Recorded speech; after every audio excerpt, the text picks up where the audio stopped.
حضرت عقبہ بن عامر رضی اللہ تعالیٰ عنہ فرماتے ہیں کہ رسول اللہ صلی اللہ علیہ وسلم نے ارشاد فرمایا،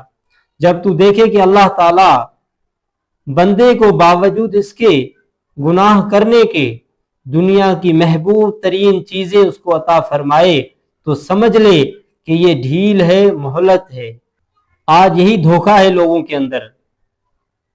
گناہ کے کام کرتے ہیں، حرام کماتے ہیں، لوگوں کے مال پر ناجائز قبضے کرتے ہیں، چوریاں کرتے ہیں، ڈکیتی کرتے ہیں، اور اس کے باوجود وہ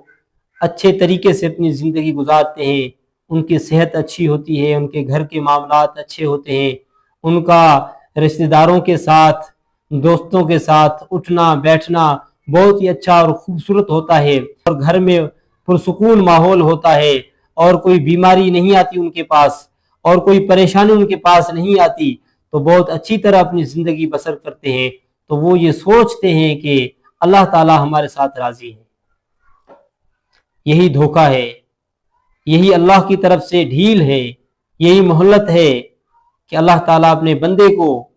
اس طرح کی چیزیں دے کر اور بندے کو ڈھیل دے رہے ہیں، تو بندہ غفلت میں ہوتا ہے۔ وہ یہ کہتا ہے کہ جو میں کام کرتا ہوں، جو میں کام کر رہا ہوں، جو میں نے کام کیے ہیں، اللہ کی طرف سے میری طرف کوئی مصیبت، کوئی پریشانی، کوئی پکڑ نہیں آئی۔ وہ یہ سمجھتا ہے کہ اللہ نے مجھے معاف کر دیا ہے، اللہ نے مجھے چھوڑ دیا ہے۔ وہ یہ سمجھ رہا ہے کہ اللہ تعالیٰ نے مجھے معاف کر دیا ہے، یعنی اللہ نے مجھے بالکل معاف فرما دیا ہے، اور وہ مجھے کچھ بھی نہیں کہے گا۔ وہ اس بات کو سمجھ نہیں سکتا، وہ اس بات کو سمجھ نہیں رہا کہ اللہ کی طرف سے یہ ڈھیل ہے، مہلت دے رہا ہے مجھے۔ وہ پتہ نہیں کیسے مجھے پکڑ لے گا، مجھے پتہ بھی نہیں چلے گا۔ جب اس کے اوپر پکڑ نہیں آتی، ملک کی حکومت اس کو نہیں پکڑتی، اللہ کی طرف سے اس کے اوپر کوئی پکڑ نہیں آتی، وہ یہ سمجھتا ہے کہ اللہ نے مجھے چھوڑ دیا ہے، اللہ مجھے پکڑنا نہیں چاہتے، اور اسی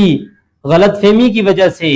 اس کے اوپر اچانک ایسی مصیبت آ جاتی ہے، اس کے اوپر ایسی پکڑ آ جاتی ہے، وہ کوشش کرتا ہے اپنے آپ کو چھڑانے کی، لیکن اپنے آپ کو چھڑا نہیں سکتا۔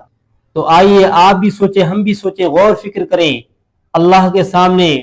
توبہ کریں اور معافی مانگیں کہ یا اللہ ہم سے جو گناہ ہوئے میں آپ سے معافی چاہتا ہوں، میں آپ کے سامنے سجدہ ریز ہو جاتا ہوں، اللہ آپ مجھے معاف فرما دیجئے، اللہ تعالیٰ مجھے معاف فرما دیجئے، میں نے بہت بڑے گناہ کیے ہیں، آئندہ کے لیے میں اپنی زندگی میں سے گناہ نہیں کروں گا کہ آپ مجھے ڈھیل دے اور مجھے اچانک پکڑ لے کہ مجھے پتہ بھی نہ چلے اس کے پکڑنے کا۔ یہ کیسے ہو سکتا ہے کہ آپ دوسروں کا حق ماریں،